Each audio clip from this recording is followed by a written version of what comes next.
सभी मित्रों, सम्मानित अभिभावकों, विद्वान साथियों के साथ प्रिय छात्र छात्राओं एवं प्यारे शिष्यों, आप सबका हार्दिक अभिनंदन, स्वागत है। आज कक्षा 10 भाग 2 क्षितिज के गद्य खंड में यशपाल जी का जीवन परिचय है। यशपाल जी के जीवन परिचय के बारे में ये एक सूक्ष्म ये बात कही जाती है कि यशपाल जी हिंदी साहित्य के प्रेमचंदोत्तर युगीन कथाकार हैं।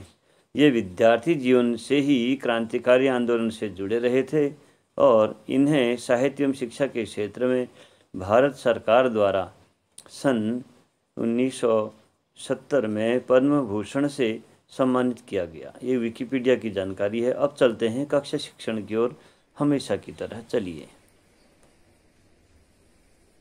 नमस्कार।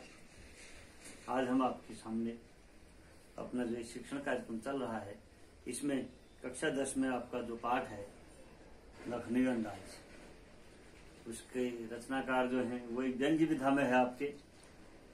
तो इसके रचनाकार यशपाल जी हैं, इसके लेखक। आज हम आपको यशपाल जी का जीवन परिचय बताते हैं। यशपाल जी का जन्म 1903 जो है पंजाब के फिरोजपुर छावनी में हुआ है। और आपकी शिक्षा की यदि बात की जाए तो आपकी प्रारंभिक शिक्षा कांगड़ा में हुई और बाद में आपकी जो बड़ी शिक्षा है वो आपकी लाहौर के नेशनल कॉलेज से आपने बीए किया। आपकी संप्राप्ति की बात करें, उस दौरान उपलब्धि की बात करते हैं तो आपने भगत सिंह जी और सुखदेव के संपर्क में आकर उनके साथ अपना एक समन्वय बनाकर, अर्थात उनसे परिचय होने पर आप उनकी क्रांतिकारी धारा में जुड़ गए और इसी जुड़ाव के कारण आप कई बार जेल भी गए। रचनाएं आपके इस जो जीवन है, इस जीवन का जो आपका क्रांतिकारियों के साथ जीवन बीता, समाज में जो आपने देखा, उसके आधार पर आपकी कहानियां और उपन्यास बने हुए हैं। तो आपका जो कहानी संग्रह है वह है ज्ञानदान, तर्क का तूफान, पिंजरे की उड़ान, वाह दुलिया, फूलों का कुर्ता। यह आपके मुख्य कहानी संग्रह है। और आपका जो उपन्यास है, उपन्यास में झूठा सच। प्यारे बच्चों, झूठा सच जो है, भारत पाकिस्तान का जब विभाजन हुआ था तो भारत विभाजन की त्रासदी का एक महत्वपूर्ण दस्तावेज माना जाता है। एक महत्वपूर्ण दस्तावेज के रूप में आपका झूठा सच जो है प्रसिद्धि प्राप्त उपन्यास है। इसके अलावा जो अन्य हैं, अगर हम अन्य उपन्यासों की बात करते हैं तो आपकी अमिता, दिव्या, पार्टी कामरेड, दादा कामरेड और मेरी तेरी उसकी बात आदि जो हैं वो प्रमुख उपन्यासों में गिने जाते हैं, मुख्य उपन्यास हैं। आपकी भाषा शैली और रचना कौशल की यदि बात की जाए तो आपका आम आदमी के सरोकारों की उपस्थिति आपकी रचनाओं में मिलता है। आपकी रचना धर्मिता इस प्रकार की है कि उसमें आम आदमी के दुख, आम आदमी की बातें, आम सामाजिक जीवन की बातें आपकी रचनाओं में प्राप्त होती हैं। दूसरी बात, यथार्थवादी शैली की आप विशिष्ट रचनाकार हैं।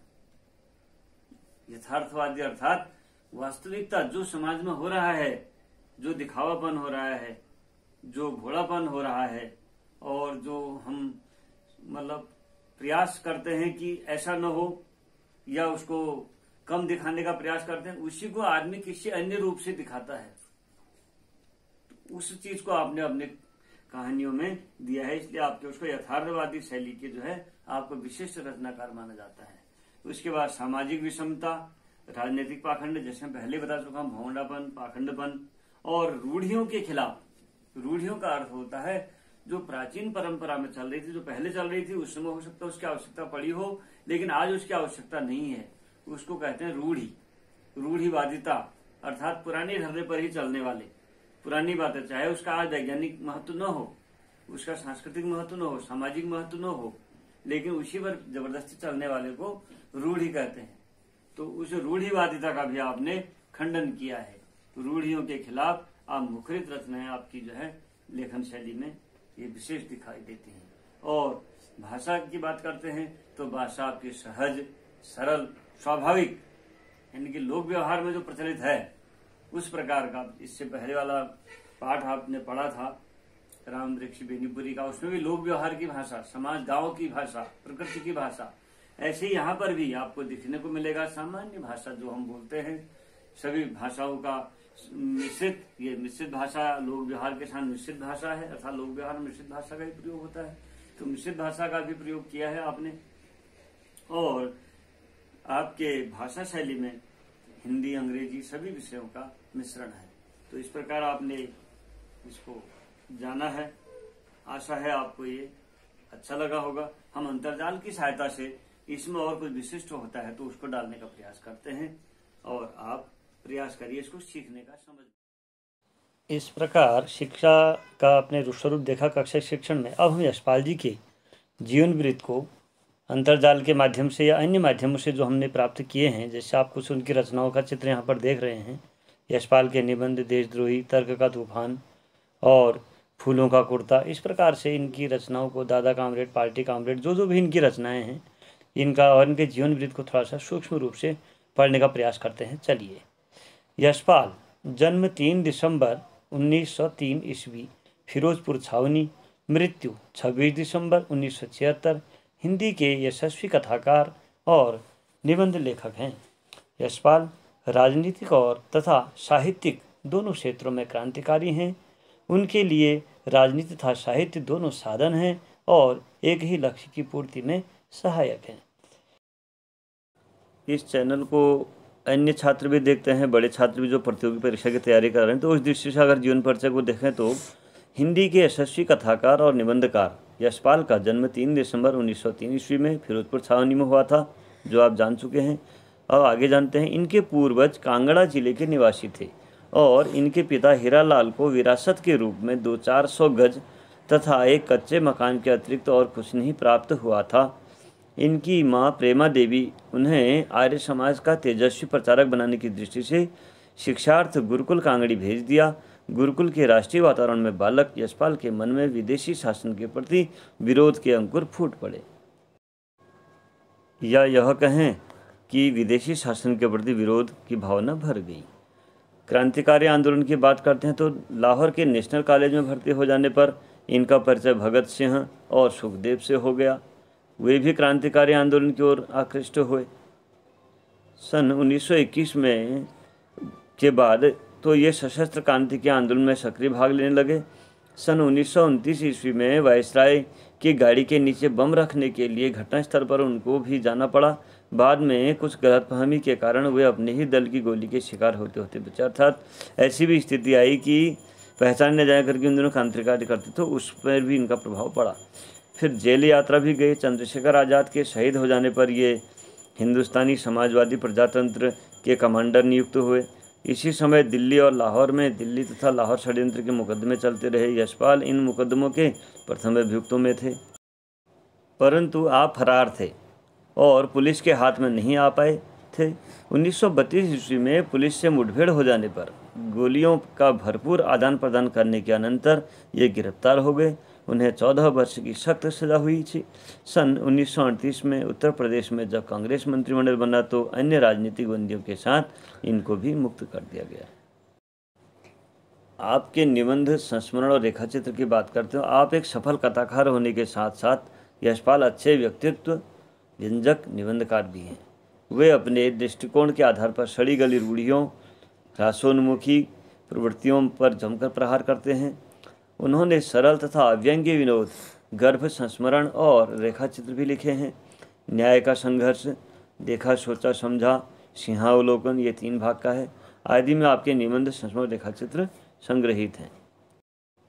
कहानी संग्रह की बात करते हैं इनकी कृतियों में तो कहानी ज्ञानदीप, ज्ञानदान 1944 ईस्वी, अभिशप्त 1944 ईस्वी, तर्क का तूफान 1943, भस्मावृत, चिंगारी 1946, वो दुनिया 1941, फूलों का कुर्ता 49, धर्म युद्ध 1950, उत्तराधिकारी 1951, चित्र का शीर्षक 1952 ईस्वी में। उपन्यास संग्रह की बात करते हैं तो दादा कामरेड 1941 ईस्वी, देशद्रोही 1943 ईस्वी, पार्टी कामरेड 1947 ईस्वी, दिव्या 1945 ईस्वी, मनुष्य के रूप 1949 ईस्वी, अमिता 1956 ईस्वी, झूठा सच जो एक मार्मिक दस्तावेज है भारत पाकिस्तान के विभाजन का, वो 1958-59 ईस्वी में आपका प्रकाशित हुआ है। निबंध संग्रह की चर्चा करते हैं तो न्याय का संघर्ष 1940 ईस्वी, चक्कर क्लब 1942 ईस्वी, बात बात में बात 1950 ईस्वी, देखा सोचा समझा 1951 ईस्वी, ये आपके प्रमुख निबंध संग्रह हैं प्रसिद्ध। अब आपके संस्मरण अन्य की बात करें तो पहला भाग आपका 1951 में, दूसरा भाग 1952 में, तीसरा भाग 1955 में और गांधीवाद की 100 परीक्षा ये 1941 ईस्वी का आपका संस्मरण है। अब पुरस्कार की बात करते हैं। पुरस्कार में इनकी साहित्य सेवा तथा प्रतिभा से प्रभावित होकर रीवा सरकार ने देव पुरस्कार 1955 में, सोवियत लैंड सूचना विभाग ने सोवियत लैंड नेहरू पुरस्कार 1970 में और हिंदी साहित्य सम्मेलन प्रयाग ने मंगला पारितोषिक पुरस्कार आपको 1971 में तथा भारत सरकार ने पद्म भूषण की उपाधि आपको प्रदान की है, उससे भी आप सम्मानित हैं। और ये कालजयी रचनाओं के रचनाकार यशपाल हिंदी के अतिशय बल शक्तिशाली तथा प्राणवान कलाकार थे। इनकी मृत्यु अब हो गई 26 दिसंबर 1976 ईस्वी में। आप जो हैं अपने दृष्टिकोण को व्यक्त करने के लिए उन्होंने साहित्य का माध्यम अपनाया था, लेकिन उनका साहित्य शिल्प इतना जोरदार है कि विचारों की अभिव्यक्ति में उनकी साहित्यिकता कहीं पर भी क्षीण नहीं हो पाई है। यशपाल जी का सन 26 दिसंबर को निधन हो गया। और अब हम चलते हैं पुनः थोड़ा सा कक्षा शिक्षण की ओर। चलिए, यशपाल जी का जीवन परिचय जान लिया है। आशा है आपको इस जीवन परिचय अच्छा लगा होगा, मेरी प्रस्तुति अच्छी लगी होगी, लेख अच्छी लगी होगी। जहां पर जो गलतियां हो, कमियां हो, त्रुटियां हो, उसको आप और हम मिलकर सुधारेंगे। अब हम इसके पाठ पर चलते हैं, जो है लखनवी अंदाज, जो आजकल की रूढ़िवादिता जो मैंने बात की थी ये, और राजनीतिक पाखंड या दिखावे का जो भाव है, राजे महाराजा चले गए है ना, और उस प्रकार के वो लोग चले गए, लेकिन आज भी उनके जो हैं क्या नाम कहते हैं, उस आधार पर जो सामंत हैं पुराने, वो अपना दिखावा करते हैं या कुछ लोग अपने नवाबी को दिखावा करते हैं। तो उस पाठ पर आधारित एक व्यंग्य है, उस पर हम इसके बाद चलते हैं। तब तक आप सभी सुखी रहें, निरोग रहें, स्वस्थ रहें, कुशल रहें। नमस्कार, धन्यवाद। शेयर व सब्सक्राइब कीजिएगा।